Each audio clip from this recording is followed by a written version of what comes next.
Bona tarda. No som en un ascensor, però hem vingut a parlar del temps.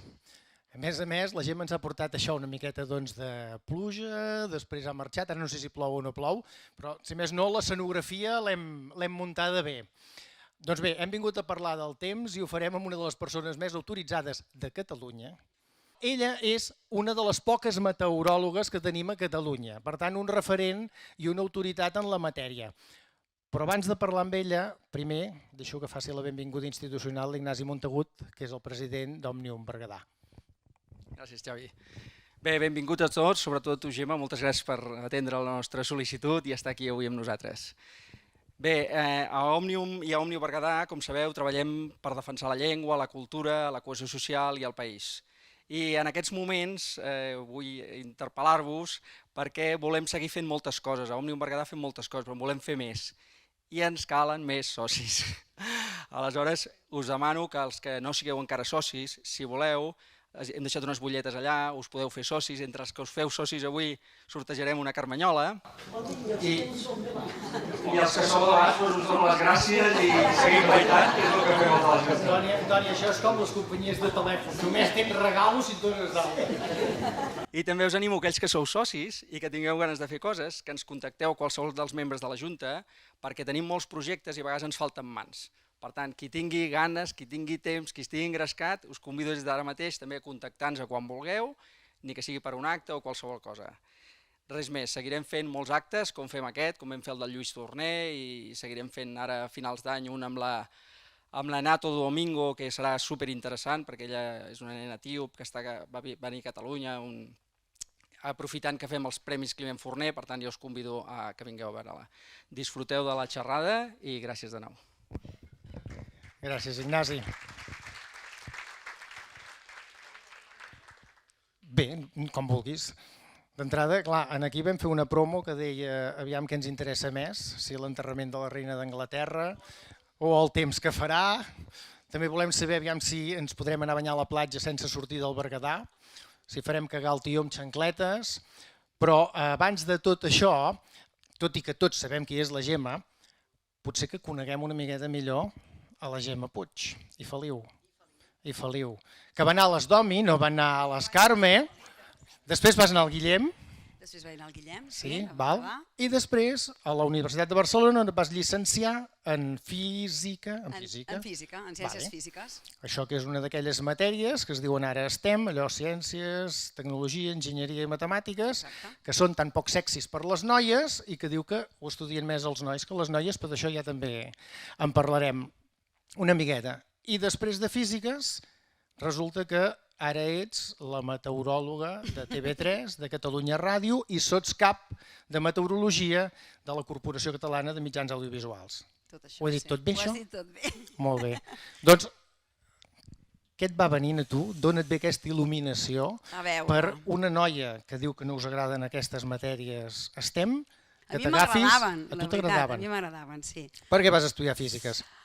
Jo vaig estudiar físiques, la veritat és que moltes vegades, si preguntéssim, molta gent estudia, i aquí hi ha professors, però a vegades influeix molt el professor que tens, no? Aquell professor que t'explica aquella matèria que veus que disfruta, i em va passar una mica. Vaig tenir la sort de tenir professores a l'escola, a les dominiques i també a l'institut, que els agradava molt la física i potser van saber transmetre'm, a mi personalment, aquesta afició. Què m'agradava de la física com a cosa estranya, perquè quan tu dius que estudies física, per exemple a casa meva, què vol dir? L'únic referent que tenien a casa meva, com que el Lluís Torner vivia a sota casa meva, doncs era allò que va estudiar el de Cal Carnisser. Sí, però és una carrera que no és... Què vol dir física per persones que no han estudiat.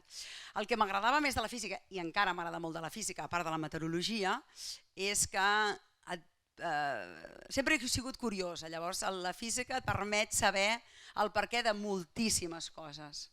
Per tant, com que la física té la part de la mecànica, de l'electricitat, de la dinàmica de fluids, totes aquestes coses estranyes expliquen moltes coses que passen al dia a dia.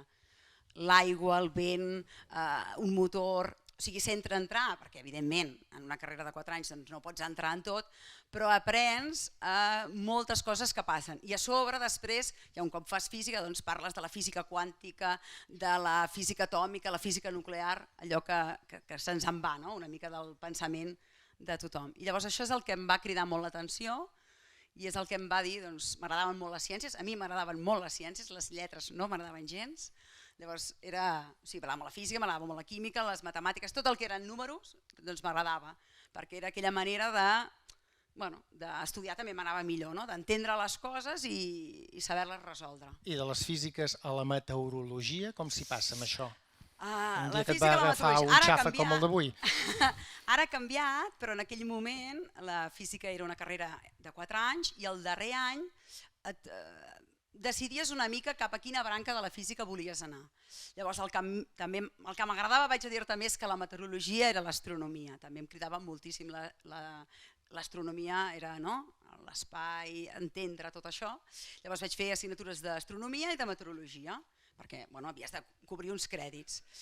Llavors en aquell moment, quan fèiem, diria que era tercer o quart, l'últim any, el darrer any, doncs hi va haver penjat a la cartellera, posava pràctiques de meteorologia a TV3. I havies de fer unes pràctiques en una empresa, en aquell moment havies de fer uns crèdits que havies d'anar a una empresa a fer pràctiques. I la veritat, ens vam apuntar uns quants per la gràcia d'anar a fer pràctiques a TV3. Com qui diu, perquè sí.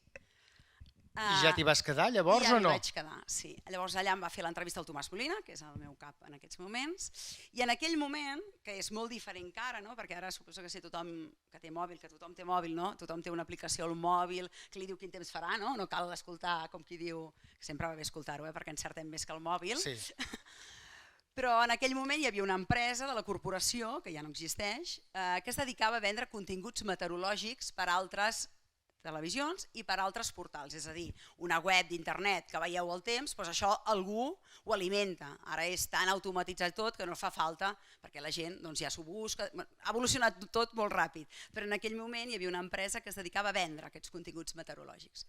Llavors, en aquell moment em va semblar que no tenia sort, perquè no vaig fer les pràctiques realment a TV3, sinó que les vaig fer a aquesta empresa, però era una empresa molt jove, de la corporació, i ja em vaig quedar allà. Llavors vol dir que des d'allà vaig fer aquestes pràctiques aquí, vaig presentar Canal Meteo, que era, pels que us recordeu, un canal de meteorologia 24 hores en castellà, tota l'estona meteorologia, i d'aquí, com que ja érem de la corporació, en el moment que això va tancar, vam entrar al 324, vam entrar a la roda. I ara quants meteoròlegs sou de plantilla a la Corpo? Ara som 7 que tots veieu i 2 meteoròlegs que no veieu tant però que s'encarreguen, clar, ara tot ha canviat tant que no només hi ha els meteoròlegs que sortim a la tele o que estem a la ràdio, sinó que també hi ha el portal de notícies dedicades al temps, al clima, a l'emergència climàtica, llavors n'hi ha 2 que són els que la gent no els veu per la tele o no els sent, per tant som 9. 7 i 2, 9. D'aquests 9, tornem a lo d'abans. Quantes noies sou? Jo, només. Sola. Però és coincident, a veure, és una coincidència, no és que a TV3 no vulguin dones, el màxim de dones juntes que hi ha hagut va ser el moment en què jo i la Mònica Usar vam entrar el 2008, o sigui, abans que Anna Rius, després va haver la Mònica López, després vam entrar jo i la Mònica Usar al 324 i ens tornàvem, un cap de setmana ho feia jo i un cap de setmana ho feia ella. O sigui, en el moment en què hi ha hagut més dones, hem sigut aquell moment. Llavors va canviar l'estructura i llavors vaig tornar a quedar jo. Però per què? Tu saps per què passa? Que hi hagi més nois que noies amb aquestes carreres tècniques? Clar, és una conseqüència del que dius, que és una carrera tècnica. En el moment en què jo estudiava, la proporció de dones a física era molt petita. Hi havia molts homes, com passava en les enginyeries. I això encara passa. N'hi ha més, però continua sent carreres que els homes es deuen veure més capaços, no et sabria dir. Aviam, hi ha docents de secundària o algun... Allà aixequen la mà... Ui, 2. Xarxa, caram, aquí un altre. A veure, us baixo a preguntar. I també hi ha algú que estigui fent batxillerat? Sí? Doncs començaré per vosaltres.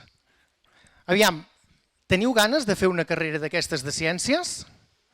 Tu sí. I per què? No sé, també sempre m'han agradat més les ciències que les lletres, perquè les ciències per mi expliquen més coses de curiositats i sóc una persona molt curiosa. Senzillament és això. I sou més noies que nois, igual, o hi ha més nois que noies encara? I això, aviam, què hi dieu els profes? Bé, jo corroboro el que diu la Gemma, no? Que Vam estudiar junts, Sí, per la això. Gemma vam estudiar junts. Estava escoltant el que deia ella i anava pensant, hòstia, el mateix que vaig fer jo. Doncs els professors veiem que al llarg d'aquests anys ha sigut tal com diu ella, no? És a dir, els temes tecnològics són molt més de nois i els temes potser de la part més de biologia i tota aquesta part més ciències de la terra, tota aquesta part més de ciències de la vida, és més de noies. I històricament ha sigut així i segueix sent així. I com diu ella, jo recordo perfectament que a la facultat de física eren poquíssimes les noies quan estudiàvem. Només et dic que a química, teníem física i química, no? Sí. I els de física anaven a veure totes les dones de química, perquè a química només hi havia Només hi dones. havia dones, sí senyor. Sí, és totalment cert, ho corroboro. El bar de química estava bastant concorregut, com podeu imaginar-vos. I m'han dit que ara és una mica diferent, jo fa anys que no corro per allà i tal, però m'han dit que ara és una mica diferent, que hi ha més noies que nois, però al nivell d'institut seguim veient que encara hi ha aquesta d'això, no? Que el part tecnològic és molt més masculí que no pas femení. Però, per tant, no tenim resposta com potenciar que hi hagi més noies en les carreres STEM. Doncs estem fotuts. No, perquè, clar, les noies aporteu una capacitat analítica potser diferent de la que tenen els nois. Jo no sé, potser m'equivoco jo, però a mi em fa l'efecte que pel percentatge que hi ha de nois-noies en aquestes carreres, que arribin a obtenir una bona feina, les noies hi ha un percentatge més gran que no pas dels nois. No sé si és ben bé perquè de nois n'hi ha molts més. Bueno, això també influeix. També hi ha una part que dius hi ha molt poques dones del temps, també hi ha molt poques tertulianes, ara més. També en aquesta faceta més de la comunicació, també no sé per què ens passa que també hi ha dones, hi ha moltes dones, al servei meteorològic hi ha moltes dones que es dediquen a això, però també el fet de ficar-te davant d'això, però com els tertulians de política, ara les coses van canviant, però també en una taula de tertulians sempre hi sol haver més homes que dones. També tenim aquesta mala costum, penso que és una mala costum, de voler-ho fer, de sempre pensar que ho volem fer, i aquesta part també fa que a vegades, com dius tu, hi ha dones que arriben molt amunt, però que ens costa una miqueta més, i això també ho hem de canviar, perquè evidentment no té res a veure ser home o ser dona, al revés, hi ha homes molt bons i dones molt bones en tots els àmbits. Això seria l'ideal, Això que al seria final l'ideal. la meritocràcia fos el que manés, però Exacte. tu que també deies que ets docent, tens alguna solució tu? Hi veus alguna cosa o tens alguna impressió diferent? Jo el que sí que és cert és que recordo que a la facultat de física, anys més tard, no sé si molts anys més tard, sí que hi havia bastanta paritat, nois i noies. Sí, ara n'hi ha més. Jo he fet A la alguna meva època classe érem al així voltant de esporàdica. 50%. Sí, hi ha molt més que nosaltres. Nosaltres érem molt poques, ara sí. 50, sí, ara ha canviat això. Bé, doncs les grans empreses fan programes expressament per potenciar que hi hagi més noies i si als instituts no hi ha cap mena de prejudici ni de res que impulsi, doncs potser ho anirem equilibrant una miqueta. Però si ja esborrem això, llavors anem una miqueta més a salsa rossa Ah, d'acord. i explica'ns com és. Després no interessarà res el que explico. Sí. Ara fem la salsa rossa, després vindrà la salsa negra. Deixem les males notícies pel final. Com és una jornada laboral? Meva? Sí. Doncs em llevo molt d'hora. Bueno, per mi és molt d'hora perquè a mi m'agrada molt dormir. Llavors deu ser un càstig que tinc allà perquè em llevo a les 5 del matí i començo a treballar a les 6. Què vol dir començar tant d'hora? Primer que és molt d'hora i segon que el ritme de primera hora és arribes i comença. Obrim ordinadors, mirem quin temps fa, evidentment, i llavors comença aquest joc entre Catalunya Ràdio i el 324. Sobretot a primera hora és cada mitja hora en directe, entro a Catalunya Ràdio i entro al 324. Catalunya Ràdio no hi anem físicament, a vegades la gent em pregunta en aquella època què a la Terribas o què a la Rossell ara, no? La veritat és que les conec, però no coincidim mai. Nosaltres ho fem des de la tele i ells estan a la ràdio. I llavors combinem això. Ens canviem, tenim vestuari, maquilladores, i llavors aquesta primera hora fins les 8 és les rodes del 324 que tothom coneix i les catis de Catalunya Informació i del directe de la Catalunya Ràdio. A partir de les 8 comença els matins, llavors aquest any, és clar, cada any va canviant. L'any passat hi havia el TEN a matí, aquest any hi ha el matins, llavors doncs, cada espai necessita la seva preparació particular en el fons. El 324 sí que és una cosa més metòdica, no? Sempre els mapes, les temperatures, les càmeres en directe, si no passa res estrany doncs segueix una pauta, i no són tots en directe, perquè a vegades la gent em pregunta com pot ser que estiguis a 2 llocs a la vegada. No, perquè el 324 fins a les 8 sí que ho fem en directe, però a partir de les 8 ni jo ni els conductors no graven, no ho fan en directe cada mitja hora perquè no serien com unes rates allà donant voltes. Es graven i vas actualitzant. Després de les 8 comença matins i un cop ja acaba la meva intervenció a matins començo ja a preparar-me al Comarques, que llavors ja és aquest espai més gran de 5 minuts, on allà ja hi entra, a part de la previsió, les fotos de la gent, els vídeos... Perquè en polítiques hi ha redactors i després hi ha el presentador, el locutor, que és el qui Sí, nosaltres no, nosaltres som nosaltres mateixos, és a dir, en totes les seccions de la tele, societat, política, esports, internacional, hi ha molts i llavors n'hi ha un o dos que són els que surten, són els conductors. Nosaltres ens ho fem tot nosaltres. Hi ha altres televisions que no, que tenen potser un meteoròleg a darrere i un presentador que és un periodista que és el que dona el temps. A la tele això no ha sigut mai així, de moment continua així, és a dir que nosaltres som els que ens fem el mapa del temps, nosaltres ens el preparem, ens busquem, si necessitem ajuda d'un periodista que ens munti algunes imatges, sí, però som bastant autosuficients. La veritat és que ja ens tenen allà en un racó, literal, som una mica una cosa estranya a la redacció, perquè a més tots som periodistes i nosaltres som la cosa estranya dins d'una redacció i estem allà en un racó i nosaltres som autosuficients, com qui diu. Per tant, ens preparem els mapes, ens fiquem les càmeres que volem, les fotos, les imatges, per tant, ens ho gestionem nosaltres, cada un de nosaltres amb el seu criteri, però amb els que treballem ho comentem, és a dir, jo treballo amb el Mauri i amb el Néstor, que és el que no presenta, però treballa al matí amb mi, les previsions les compartim, no fem els mapes 2 vegades, compartim el pronòstic. Cada torn comparteix. Has dit una cosa molt interessant, que penso que és potser de les coses que més interessa a la gent, que és el vestuari. El vestuari com funciona? Te'l fan portar de casa, tens una modista allà, te'l deixen triar o t'has de posar el que et diuen que et posis, t'agradi o no t'agradi? A veure, el vestuari ara, abans... Anem pujant el nivell de la presentació, eh?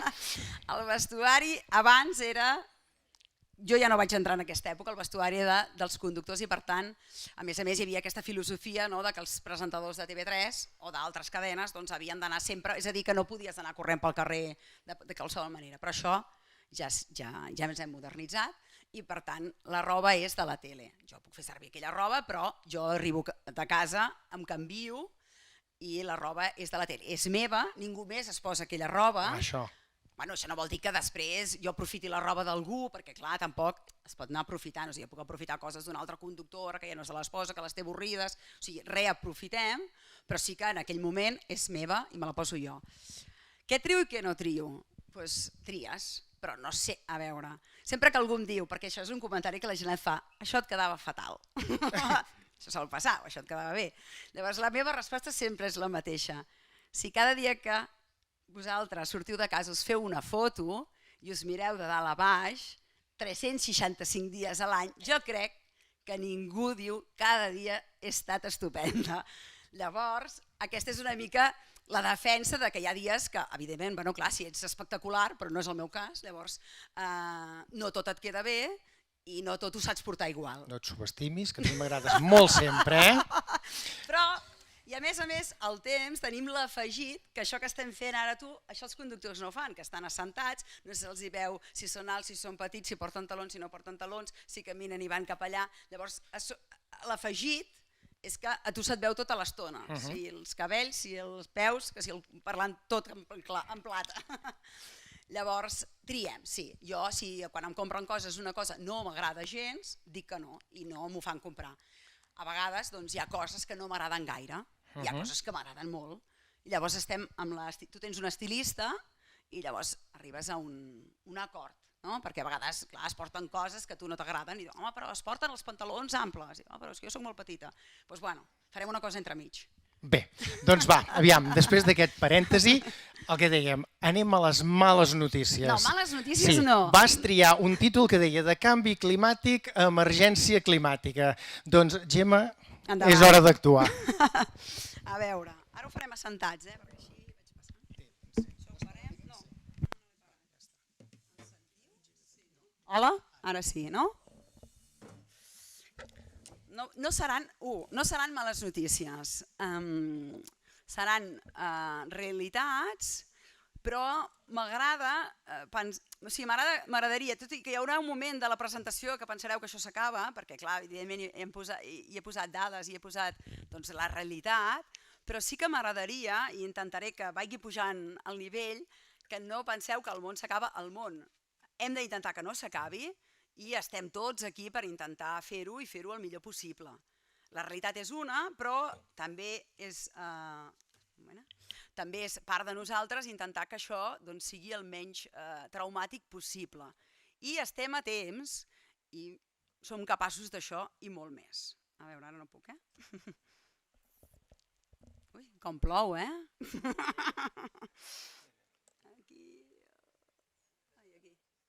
D'acord. El títol sí, el títol és de Canvi climàtic, emergència climàtica. Per què aquest títol? Doncs perquè amb els pocs anys podríem dir que em dedico a això, fins i tot quan estudiàvem, quan nosaltres estudiàvem es començava a parlar, que ja fa uns quants anys, de si hi havia canvi climàtic. Els que pensaven que sí, els que pensaven que no. I en pocs anys, molt ràpidament, li hem canviat el nom, i això és important, perquè una cosa és un canvi climàtic i l'altra és una emergència. Evidentment, en qualsevol àmbit, quan parles d'emergència, vol dir que has de fer alguna cosa. Quan hi ha una emergència, tots ens aixequem i anem a actuar això. I aquesta és la idea, que li hem canviat el nom perquè estem parlant que hi ha una emergència. Perquè potser durant un temps ens ho hem cregut o no ens ho hem cregut, però ara ja veiem que hi és, que existeix i que passen coses. Coses que ens mostren que això està passant. El que dèiem, no és una novetat, això ha passat sempre, perquè també hi ha aquesta idea de però sequeres n'hi ha hagut sempre, aiguats n'hi ha hagut sempre, això és veritat. Intentaré, sense allargar-me molt, veure alguns episodis que hem tingut, alguns que tenim, però la diferència és que fa uns quants anys que nosaltres, perquè som molts, la realitat és que som molts al món, i per tant les nostres actuacions afecten sobre aquest món. I ha fet que abans els canvis climàtics fossin per l'actuació volcànica, pels desplaçaments dels continents, pel sol, però ara nosaltres estem afectant això, estem afectant en aquestes condicions. I per tant tenim una part de responsabilitat, no només com a ciutadans, evidentment, perquè aquesta culpa és culpa tot nostra, no, com a ciutadans, com a governs, com a institucions. Només una pinzellada, que és el que anomenem els gasos d'efecte hivernacle. Estem parlant sempre d'aquests gasos d'efecte hivernacle, que què fan? Doncs que el que fan és absorbir aquesta calor. Què està passant? Que cada cop som més i per tant aquesta qualitat que tenen d'absorbir no és prou necessària, no n'hi ha prou, és a dir, som molts, contaminem molt més i per tant el que està passant és que és evident que hi ha hagut un escalfament global. Tot i això, aquests gasos d'efecte hivernacle són necessaris. Si no tinguéssim el CO2, el metà, la Terra estaria a menys 18 graus. Evidentment no hi podríem viure. Ara no sé com acabarem vivint, però a menys 18 graus no podríem viure.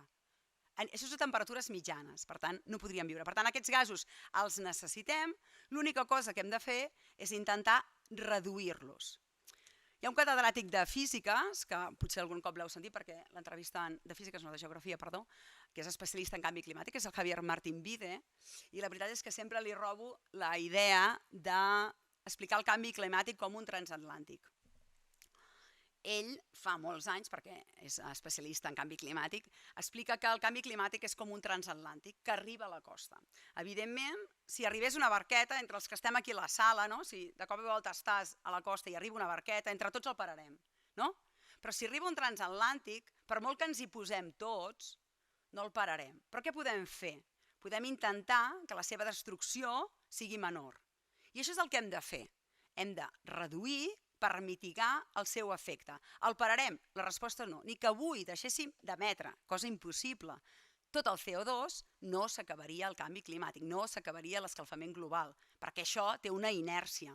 Però si nosaltres reduïm aquestes emissions de CO2, aconseguirem que aquest transatlàntic que ve cap a nosaltres doncs no destrueixi tant. Per tant, aquesta idea de no el podrem parar, no està en les nostres mans parar-lo, però sí està en les nostres mans doncs, fer que els seus efectes ens afectin menys i afectin a la població, als animals, als ecosistemes, a tot doncs, una miqueta menys. Què és el que està passant? Això és el CO2. No sé si us heu fixat que les càmeres abans de la pandèmia va ser una parada en tots els aspectes, abans de la pandèmia les càmeres de TV3, les beauties que diem nosaltres, doncs veus la població, la temperatura, però a dalt, crec que és a l'esquerra, en un lloc és a l'esquerra i a la dreta, és igual, hi ha el CO2. Aquest és el CO2 del Mauna Loa, que és un volcà a Hawaii, on es registra el CO2 global del planeta, que és on es veu la tendència d'aquest augment del CO2. Mireu la gràfica, això és des del 1960 fins a l'actualitat. El 1960 se situava a 312 parts per milió. Vam anar pujant, i va haver un moment, el 2013, que vam tocar el llindar que ja ningú s'esperava, que és els 400 parts per milió. I aquesta tendència ha anat augmentant.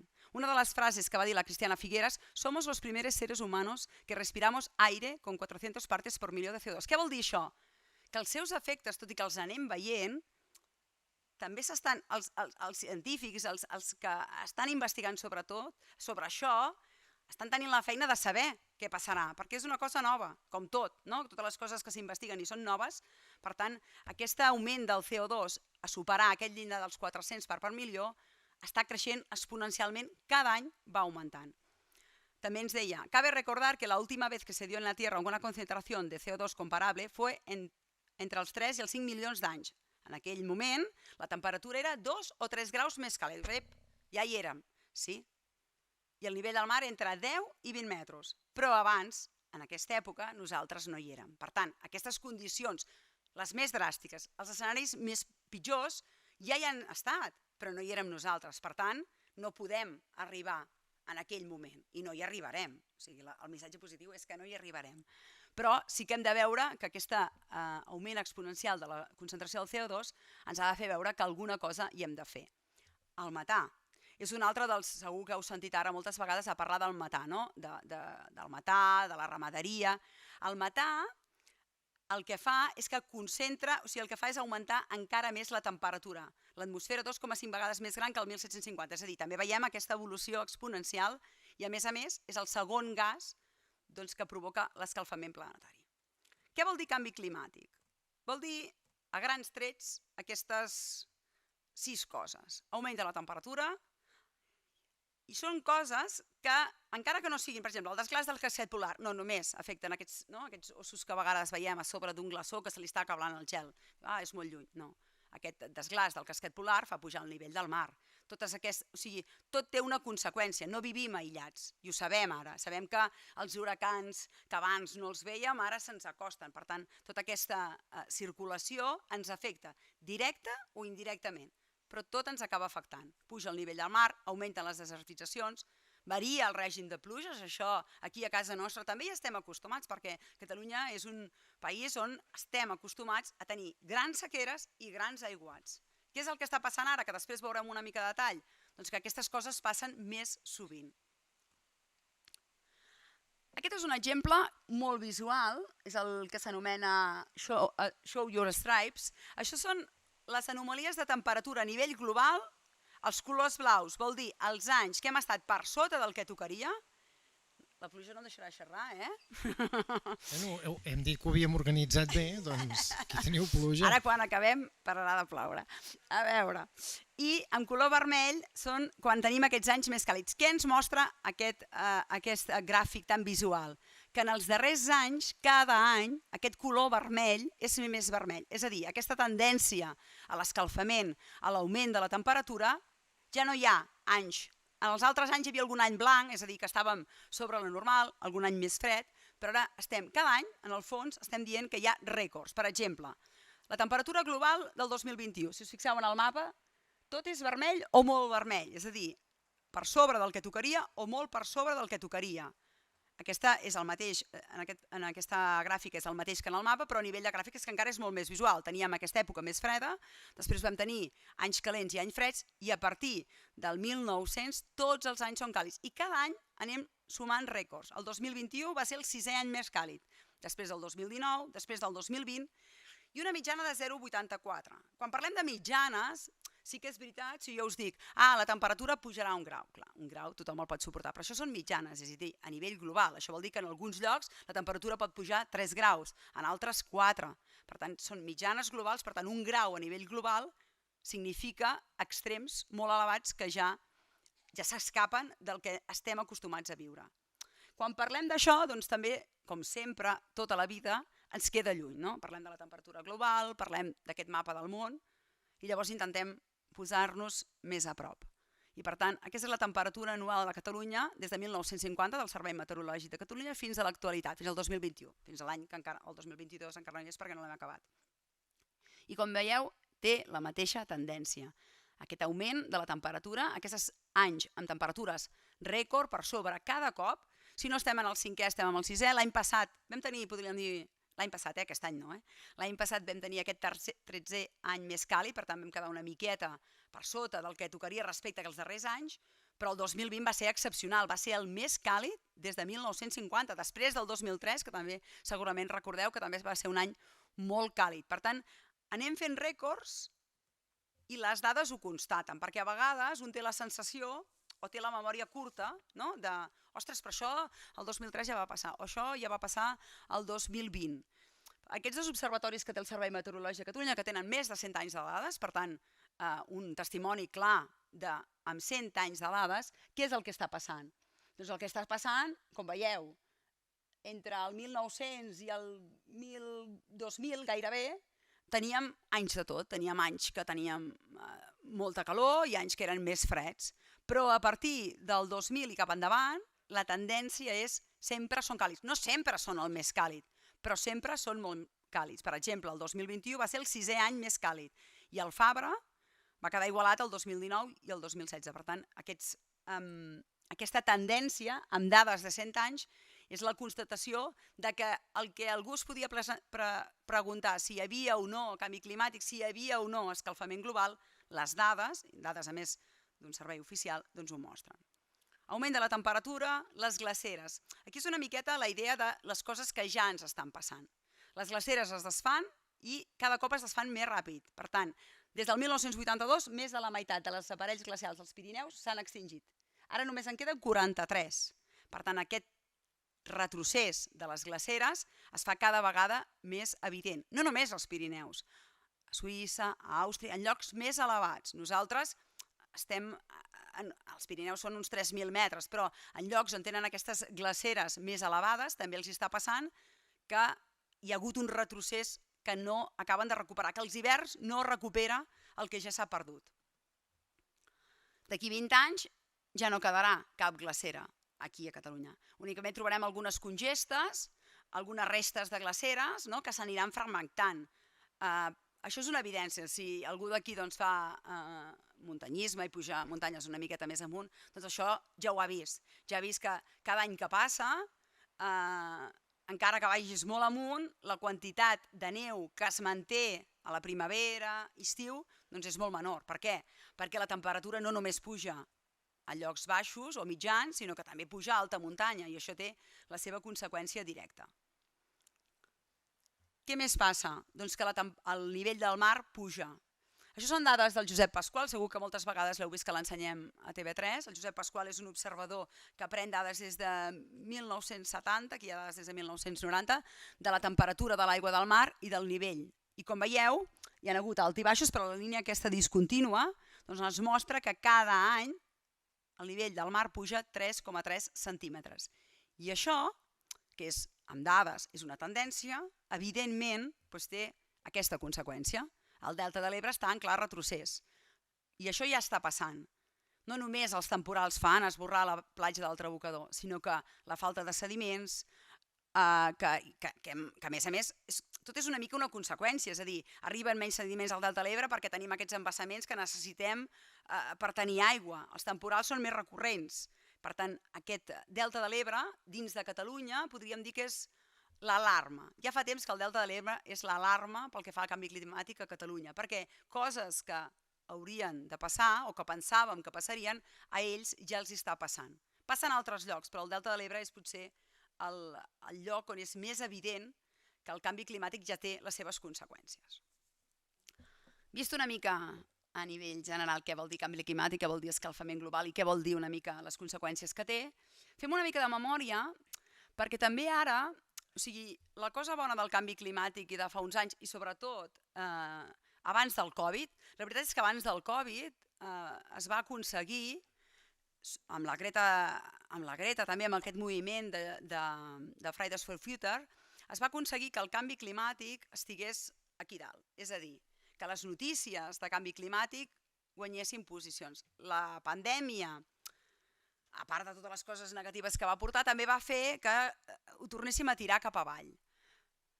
Però també hi ha aquesta tendència de que tot és canvi climàtic, i no és veritat. Tot no és canvi climàtic, i tampoc no se sap si cada un d'aquests fenòmens que ara estem veient, si ara farem una mica de repàs d'aquest estiu, si tot es pot associar directament al canvi climàtic. Per demostrar que tot no es pot associar al canvi climàtic, veiem, per exemple, aquests dos aiguats. He comparat dos aiguats d'anys molt diferents. Algú segurament recordarà els aiguats del 6 i el 7 de novembre de 1982. Com a cosa més d'això és que es van portar al poble del Pont de Bar, pujant cap a la Seu. Aquest poble estava baix i se'l van portar per davant. Aquí, per exemple, a Vallcebre, a la Pobla Lillet van caure 340 litres, a Vallcebre 340, a Bagà... És a dir, aiguats n'hi ha hagut sempre. Si pregunteu als més grans, o els que hi ha aquí una mica més grans, recordaran que d'aiguats n'hi ha hagut sempre.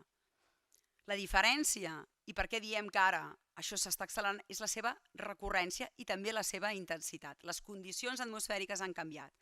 Aquesta és la llevantada del 2019. La situació meteorològica era molt semblant. Aquesta era la de Montblanc. No sé si recordeu, va ser el 2019, a l'octubre, va ser de nit i literalment es van portar tot el que duia per davant. Aquesta llevantada tan forta va provocar un esclefit, un tornado. Sí que la diferència respecte potser als aiguats, també és veritat que ara tenim molta més informació. El 1982 no hi havia tanta informació, ara tothom de vosaltres té un mòbil i per tant qualsevol cosa que passa, al minut 1 tens aquell vídeo, aquella imatge, aquella fotografia, aquell tuit explicant els litres que han caigut. Llavors la informació és molt més àmplia i per tant arribem a llocs més d'això. Però la virulència és la mateixa. En aquesta llevantada del 2019 recordo que vam anar a fer el Comarques des d'allà i un senyor va explicar una cosa molt de la situació. Era de nit i ells veien la tempesta superlluny, com si ara nosaltres veiéssim la tempesta, jo què sé, a la Pobla de Lillet. Veien la tempesta molt lluny, no sentien ni els llaps, no sentien res, però sentien un tro enormement llarg. Enormement. O sigui, era un tro que no s'acabava mai. Evidentment els trons s'acaben, o sigui, hi ha el llamp, hi ha el tro, s'ha acabat. I no entenien què era. Clar, era de nit. I no era un tro, era la força de l'aigua que baixava pel riu amb tots els troncs i allò, clar, fins que no... Clar, tu estàs i tu no pots imaginar que això està baixant com una onada gegant. I allà era un tro llarg, llarg, llarg, fins que llavors es va començar a emportar tot per davant i s'enduia tot clar. Són fenòmens severs. Associats directament al canvi climàtic? Segurament en les condicions. Directament del tot? No. No està demostrat que això hagi passat perquè estem en canvi climàtic. Aiguats hi ha hagut sempre i continuaran passant. Quina és la diferència? He afegit dos més, que passen més sovint. Per exemple, la borrasca Glòria, que tots recordareu, o la borrasca Filomena, el temporal Filomena. La borrasca Glòria, que va deixar aquest... A veure si puc tirar enrere? Sí. Aquest mapa és el mapa de precipitació acumulada en aquests dies. Com veieu, no es va salvar gairebé cap població d'aquesta pluja. Una pluja molt general, molt abundant, però a més, els friquis de la meteo, és el gener. El gener és el mes que menys plou, és el mes més sec, per tant, les coses també canvien de lloc. És a dir, tant la borrasca Glòria com el temporal Filomena són dos temporals que van passar al gener. Són al gener, a l'hivern, és quan hi ha menys tempestes i menys situacions de tempestes. És l'hivern, neva, però no tenim aquesta situació. I l'any següent, borrasca Filomena. Amb aquesta nevada general, 48 hores nevant, després d'un episodi de molt fred. Per tant, veiem que aquests episodis cada cop són més freqüents. I això sí que és canvi climàtic i això sí que és emergència climàtica, la seva recurrència i la seva intensitat. El mateix ha passat aquest estiu. No cal que us demani com heu passat l'estiu, no? Tothom l'ha passat amb molta calor. Aquí també. Què és el que ha passat aquest estiu? Que ha fet molta calor, hem tingut aquestes temperatures molt altes. I què està passant ara? Tot el que deia abans, tot té una conseqüència. Hem tingut un estiu amb molta calor i per tant el mar Mediterrani està sobreescalfat i ara està passant que a la tardor sempre hi ha aiguats, però portem uns dies en què hi ha hagut la pedregada de la Bisbal, l'aiguat de Mataró, avui amb aquesta situació força complicada, no aquí, sinó a la costa, on hi poden haver aiguats, rieres, rierades, tota la zona del Maresme. Per què? Perquè com que el mar Mediterrani s'està escalfant, això és com, podríem dir, una olla que està bullint i per tant qualsevol aire fred que li arribi, aquest contrast fa que es generin aquestes tempestes. Això abans no passava tant. Abans els huracans no arribaven aquí. No ha arribat a l'huracà, però hem tingut un huracà amb un cor calent a l'oest de la península. Això nosaltres, fins i tot quan estudiàvem, ara tenim com la d'això que hem d'aprendre també, perquè nosaltres no estem preparats per, o no hem après, no ens han ensenyat a pronosticar el moviment d'un huracà, perquè aquí no n'hi havien. Per tant, nosaltres som els primers que hem hagut d'anar aprenent que si esclafits, i els espectadors, si esclafits, que si tornados, que si tots aquests fenòmens que s'estan cada cop sent més normals. Temperatura de l'aigua del mar, rècord. Ens estem acostumant bastant a fer rècords de rècords de rècords. Aquest és el mateix, el Josep Pasqual, una anomalia positiva de més de 4 graus, és a dir, 4 graus per sobre del que tocaria. Si aquest estiu us heu anat a la costa, a tot el litoral, però sobretot on més la gent ho ha notat és a la Costa Brava. La Costa Brava era un lloc on tu et banyaves i la temperatura de l'aigua del mar, ni que fes una calor de morir-se, allà la temperatura era força freda. Aquest any a l'Estartit, la temperatura més alta registrada de 27,5, 4 graus per sobre del que tocaria. I per tant, això és el que ha passat. Aquest és el mapa. Sempre que ensenyem aquests mapes són mapes d'anomalies. Temperatura per sobre del que tocaria. Per tant, ja ho veieu. Tot l'estiu amb temperatures per sobre. A l'Observatori de l'Ebre el més càlid, a l'Observatori Fabra el segon més càlid. Cada mes d'aquest estiu, al juny, al juliol i a l'agost. Hem tingut una onada de calor primerenca, també la recordareu, la Patum, per la Patum, del 15 al 18 de juny vam tenir aquelles temperatures molt altes, superant el 2003, un juliol amb una onada de calor molt persistent, les més persistents que s'havia registrat mai a Catalunya, és a dir, molts dies amb temperatures molt altes, i un agost que també ha estat càlid en conjunt. Potser l'agost ha sigut el que ha sigut menys càlid. També és veritat que com que ja portem aquesta inèrcia, la gent li donava la sensació que això no s'acabava mai. Què és el que provoca que les temperatures siguin altes? No tant aquí, sinó a llocs de la costa, en el cas de Barcelona, on també hi ha l'Observatori Fabra. Mireu això, les nits tropicals en 100 anys. Hem passat d'unes 20-30 nits a 75 nits tropicals, és a dir, més de 2 mesos i mig, amb nits que no baixen dels 20 graus, i nits tòrrides. Això és el que està passant. Ara us ensenyaré el que dèiem que passaria el 2050. Si llavors feu una mica de memòria d'aquestes dades d'aquest any, veureu que anem una mica ràpids, que estem arribant a valors que s'havien pronosticat pel 2050 al 2022. Però el món no s'acaba encara. El món no s'acaba. Hem de fer que no s'acabi, el món no s'acaba. La pedregada, no? He volgut fer una mica resum d'aquest any, la pedregada històrica del 30 d'agost. Mai s'havia registrat una pedra de 10 centímetres, malauradament, amb la tràgica notícia de la mort de la nena a la Bisbal de l'Empordà. Però sí que és veritat que a nivell de la secció del temps també estem veient que hem d'aprendre el que anomenem el nou càsting, avisar, és a dir, els Estats Units estan molt acostumats, la població i els homes i dones del temps, a avisar a la població de les alertes.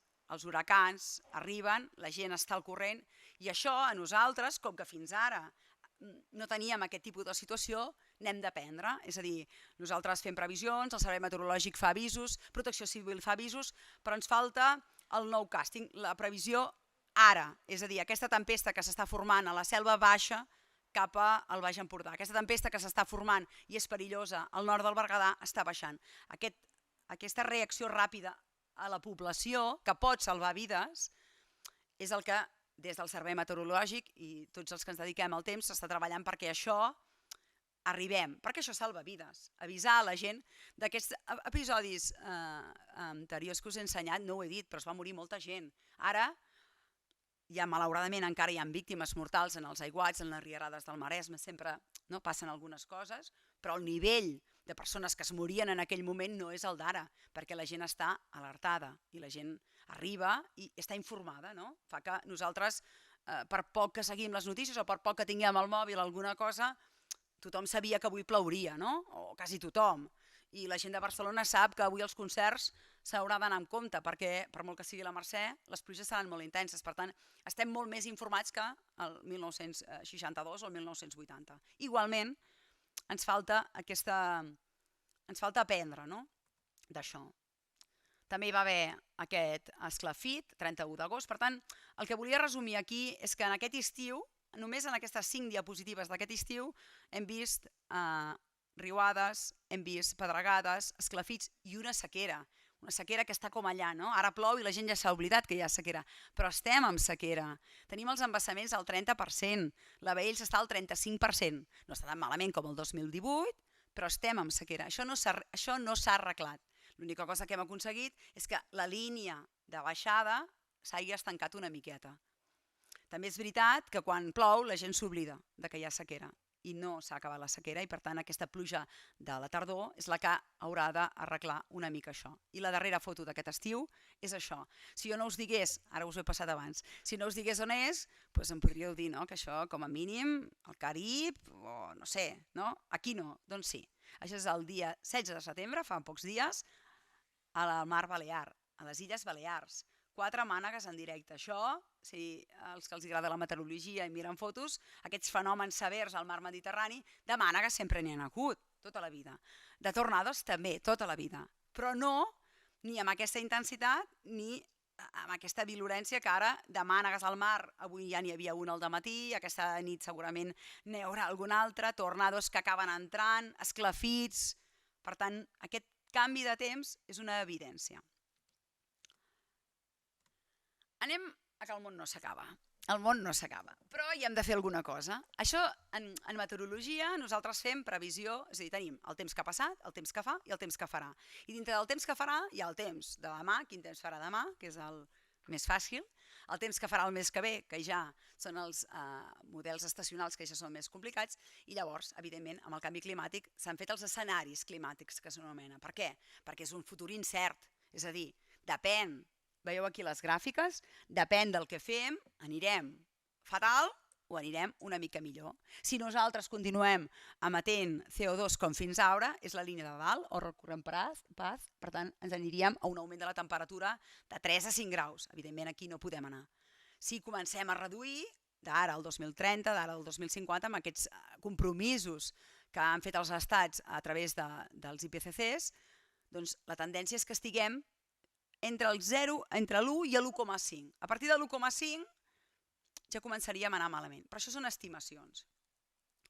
Què és el que està passant? Doncs que estem emetent molt. Aquestes són les línies d'emissió de CO2 a l'atmosfera, el 40% de les emissions cada any respecte a 1990, i si us fixeu, aquí es veu menys borrós que aquí, si us fixeu, doncs qui contamina més? La Xina, Àsia, evidentment, sempre són aquests països més grans els que hi ha desenvolupament. Evidentment la Xina està contaminant més perquè també està desenvolupant. Llavors ve allò de la pandèmia ho ha parat tot. Aquesta és la línia de les caigudes d'emissió de CO2 amb crisis mundials. Ens fixem en la del 2008, que és la penúltima que veieu. Veieu aquest punt d'inflexió que hi va haver. És a dir, la crisi del 2008 va fer que emetéssim menys CO2. El Covid també. Però ràpidament, ja veieu en la gràfica que hem tornat a tirar cap amunt. Va reduir, però no va reduir suficient. Tot i que va parar tot, no es va reduir lo suficient com per no anar cap a aquest escenari tan dolent que veiem abans. Per tant, no s'acaba el món, però alguna cosa hi hem de fer. I aquests són els pactes. He volgut fer un resum. Des del 1990, des del primer IPCC que hi va haver, es van fer tota una sèrie de pactes. Què passa en aquestes reunions que heu seguit segurament moltes vegades? Que no s'arriben a acords que els governs es comprometin. És a dir, a la COP26 a Glasgow es va dir que s'havia de limitar l'increment a 1,5 graus sense garanties d'aconseguir-ho, és a dir, es comprometen però ningú va darrere i els diu això ho has de complir. El 2030 has d'estar al 40% i el 2050 has d'estar al 0%. Sí que s'espera que aquest 2022 hauran de presentar nous compromisos i reduir de manera concreta aquest CO2 per no arribar a aquest escenari que ens portaria fins i tot el que s'anomenen els punts de no retorn. En un augment de més de 1,5 punts del planeta, no nosaltres, arribarien a un punt de no retorn, és a dir, que ja no podrien tornar enrere. Això són les previsions del Servei Meteorològic de Catalunya de què passarà el 2050. Només els he volgut afegir perquè si ara tirés enrere i veiéssiu el que ha passat aquest estiu, moltes d'aquestes coses ja estan passant. És a dir, les temperatures ja estan pujant, aquest augment de 3 graus al 2050, no ha sigut a 10 graus, però ja estem en una anomalia molt per sobre del que tocaria, les màximes han pujat, tenim mesos més càlids, tenim moltes més nits tropicals, per tant, moltes d'aquestes coses que estaven previstes pel 2050 estan passant. I per tant, si un dia teniu una estona, a la web de TV3 hi ha un espai que es diu Emergència Climàtica i allà pots veure què és el que passarà al teu municipi. És a dir, pots veure amb dades de 1970 què és el que passava, en 2020 perquè és quan es va fer aquest portal, i què passarà el 2050. Ràpidament, per exemple, temperatura mínima més gran de 20 graus, és a dir, temperatures que no baixaran dels 20 graus. Barcelona mateix, de 49 al 1970, el 2020 n'hi havia 71 i el 2050 n'hi haurà 93, però compteu que ja el 2022 n'hem tingut 75. Per tant, anem en aquesta tendència. Què vol dir això? Doncs són moltes més nits que la temperatura no baixa dels 20 graus. Això dius, bueno, no dormo, però això té una conseqüència en persones que tenen problemes cardiovasculars, en persones que estan malaltes de problemes respiratoris, o sigui, té una conseqüència directa. Una cosa és no dormir i l'altra és que si tu estàs malalt això té una conseqüència directa amb tu i per tant t'afecta. El mateix passa amb la calor. Per exemple, a Viella, de 7 dies al 1970 que la temperatura no passava dels 30 graus, 18 al 2020 i el 2050 s'espera que sigui un mes. És a dir, això també té una altra conseqüència, vol dir que cada cop la neu, al Pirineu, cada cop tindrem aquests hiverns més curts. Això no vol dir que no nevi. Quan diem això la gent diu aquest any no nevarà. Sí, aquest any nevarà. Igual nevarà més que l'any passat, però la seva tendència és que els hiverns siguin més curts i que per tant perdem dies de fred. I això no només té una afectació per anar a esquiar, que en el fons és una cosa lúdica, té afectació en l'agricultura. Els productes de l'agricultura necessiten aquests dies de glaç, necessiten aquest fred segons quins conreus i això també s'està perdent. Aquests serien els escenaris i per tant podríem anar a la dreta del tot que seria el més catastrofista. Pel que fa a precipitació, l'aigua sempre és una cosa més complicada i en el sector mediterrani on ens trobem nosaltres tenim això, que venim d'una sequera, ara plou molt, ara ho arreglarà, després hi tornarem. La precipitació sempre és més difícil de saber on estarem, perquè sempre tenim aquestes dues balances. Però el que sí que és evident és que tenim més situacions d'aiguats i inundacions. I això també està passant, no hem d'esperar el 2050. Ja estem tenint situacions de temps més sever i més dies de sequera. I el nivell del mar, també seria de les tres coses. Vist això, què t'importa més, Xavi? La regna d'Anglaterra o el canvi climàtic? Digue-m'ho tu. Si un dia teniu una estona, podeu entrar a Google, al Google Trends, a la web. He fet una captura per si no sabia si em funcionaria, per veure què busca la gent al món a Google. Tu vas a Google, fiques Google Trends i allà pots mirar si Espanya, pots mirar el país que vulguis, però també ho pots mirar a nivell global. I evidentment aquesta setmana, el dimarts, crec que ho vaig fer-ho, veieu que què li preocupa a la gent de tot arreu és l'enterrament de la reina, que era molt important, però el que la gent buscava aquesta setmana era l'enterrament de la reina. I llavors pots fer una cosa que està bastant bé fer-ho, que pots comparar. I buscat. Què li preocupa més a la gent?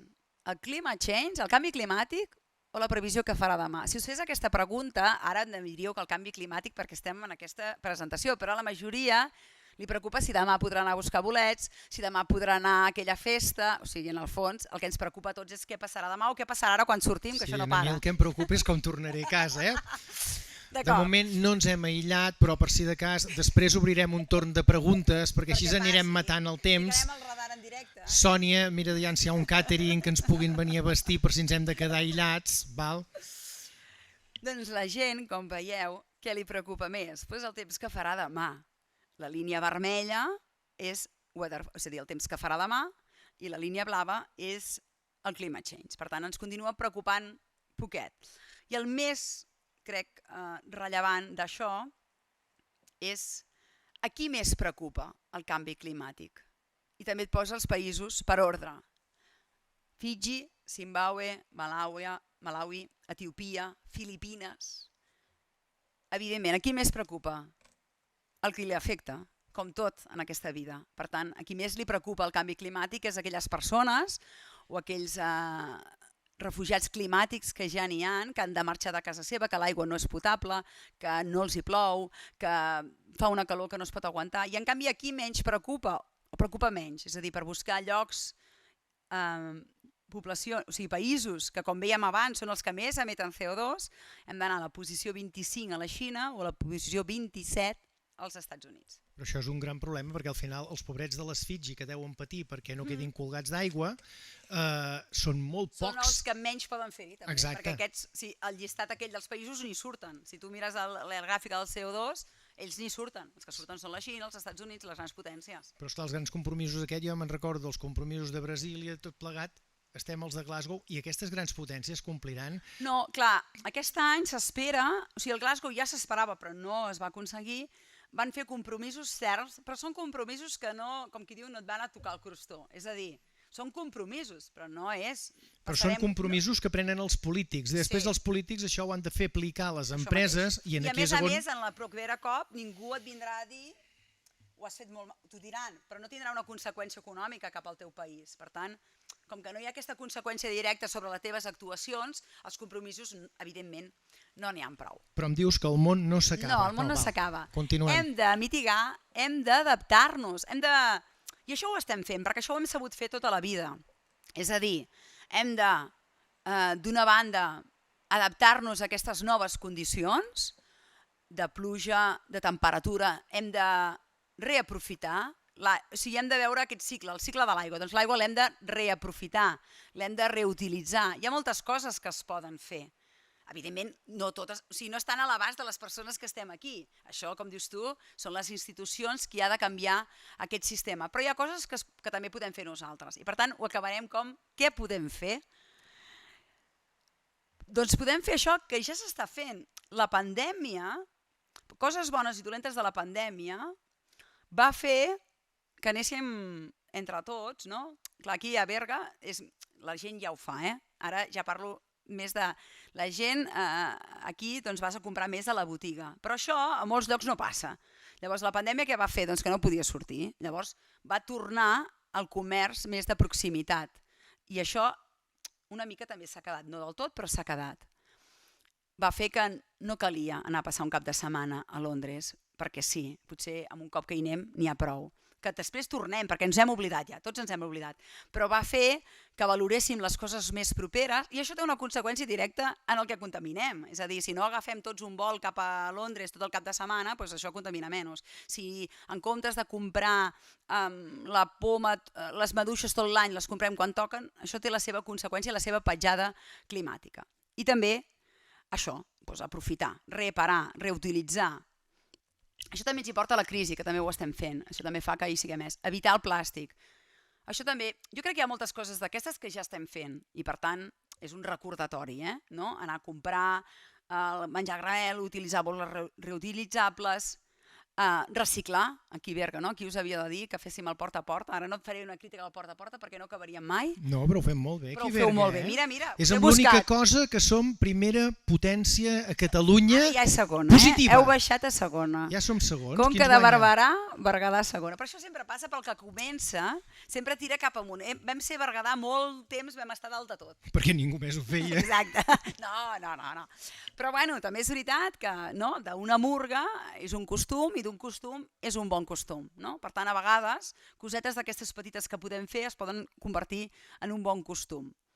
Això, els gots, a la nostra època, quan érem joves, no hi havia aquests gots de les festes, però ara ja... I fins no fa res. No fa res, exacte. Doncs ara ja hi ha aquests gots. I a les empreses, fins no fa res, les fonts d'aigua hi continuaven havent vasos de plàstic. Exacte, i ara això ja no hi és o no hi hauria de ser. Fer un bon aïllament, no? Aquesta sensació de que a vegades no aïllem prou casa nostra, també, ara amb aquesta nova llei, no? Però sí que és veritat que potser el 27 s'han passat una miqueta, però sí que és veritat que no cal anar cada dia tot l'any a casa teva amb pantalons curts. A l'hivern et pots abrigar més i a l'estiu pots anar amb pantalons curts, però en moltes cases es pot anar amb pantalons curts tot l'any. No és necessari. Abans no hi havia ni calefacció ni aire condicionat. No cal que tornem enrere perquè no és necessari, però mantenir, no? A l'hivern un jersei més gruixut i a l'estiu pots anar amb pantalons curts, però no tot l'any. I per tant això és un estalvi energètic primer, perquè ara ho farem per la butxaca, però no hauríem d'haver arribat aquí. Ara tothom ho fa i aquest any tothom pensa quan pagaré de la factura de la llum, que evidentment és un greuge, però això ho podíem haver fet abans que ens pugessin la factura de la llum, sí? Perquè climàticament doncs, podíem haver reduït aquestes emissions o aquest aire condicionat tot l'any a un fred polar. Vull dir que no fa falta que ens toquin la butxaca. Jo, si em permeteu una xafarderia, que també és per tu, i de la qual no revelaré la font, ple mes d'agost surt el president Sánchez i se quita la corbata. ¿Vale? El Ministerio de Economía y Hacienda de Madrid, que té 22 plantes, si no m'equivoco, l'aire condicionat s'engegava cada dia a les 6 del matí i esperava a les 8 del vespre. A cada planta hi havia una mitjana de 1-2 persones per planta, però ell es treia la corbata. És a dir, si els que ens han de donar l'exemple, per una banda, és tot de cara a la galeria.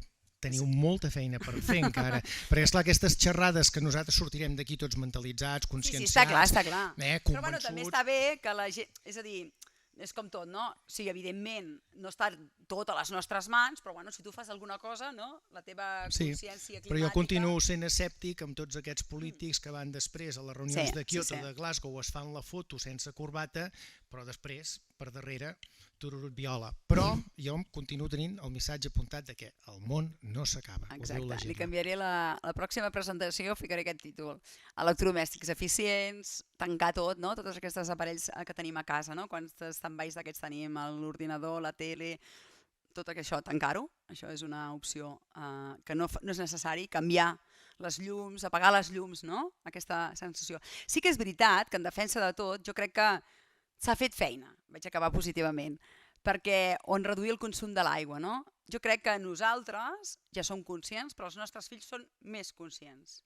A les escoles s'ha fet molta feina de conscienciar els nens de totes aquestes coses, de que s'ha de tancar l'aigua quan rentes les dents, que la dutxa no cal que fins que no estigui... O sigui, coses que ells, gràcies a les escoles, doncs aquesta sensació de que s'hi ha de fer alguna cosa que ho poden fer ells, no? El reciclar, tota aquesta que nosaltres no teníem, perquè no era l'època, vull dir, és igual, no ho teníem, ni els nostres pares tampoc, aquesta consciència ecològica, i això crec que tenim bé, perquè són ells, en el fons, els que tiraran cap endavant això. És a dir, ells ja tenen molta més consciència, fins i tot que nosaltres.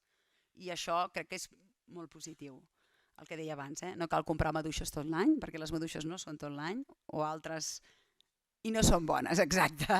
Per tant, comprem la fruita de temporada, comprem la fruita d'aquí a prop, que a més no ha passat per no sé quants quilòmetres, no sé quants barcos i no sé quants més coses, per tant, tot i que a vegades dius, però és que és més cara. Bueno, però és d'aquí, és més a prop i també estem ajudant a la gent del territori.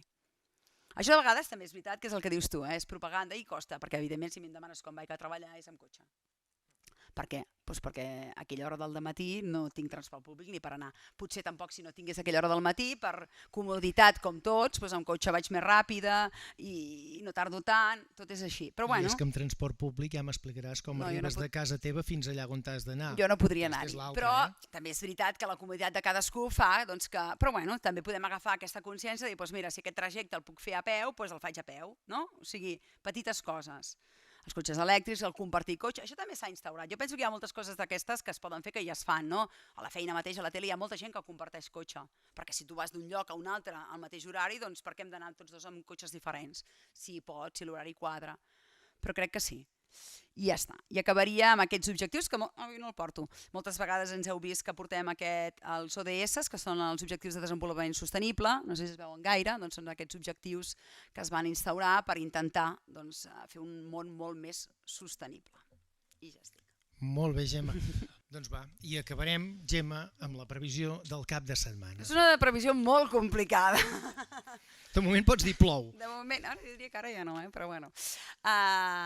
És una previsió complicada perquè serà un cap de setmana canviant. És aquells cap de setmanes, avui ho dèiem a la redacció, que tothom dirà, aquests del temps s'equivoquen sempre, perquè de dilluns vam dir que seria un cap de... perquè els mapes ho mostraven, que seria un cap de setmana horrorós, de pluja, i cada cop que t'hi vas acostant les coses es van perfilant com sempre, i per tant no serà un cap de setmana passat per aigua, però serà un cap de setmana amb ruixats. És a dir, aquesta primera part que tenim ara, que passarà de matinada i després aquí ja pararà, demà al matí aguantarà, a la tarda hi haurà algun altre ruixat, tarda-vespre, i diumenge farà més bon temps, però arriba a la tardor, i això es notarà. Doncs moltes gràcies, Gemma. Em sembla que tots hem gaudit de la xerrada. Hem après moltes coses. El tema de l'optimisme i de veure el got més buit o més ple depèn una miqueta d'allò que nada es verdad ni mentira, sinó del color del cristal com que se mira. Que només podem fer allò del Capitán Siam, que els petits canvis són poderosos i que els grossos confiem que també s'impliquin.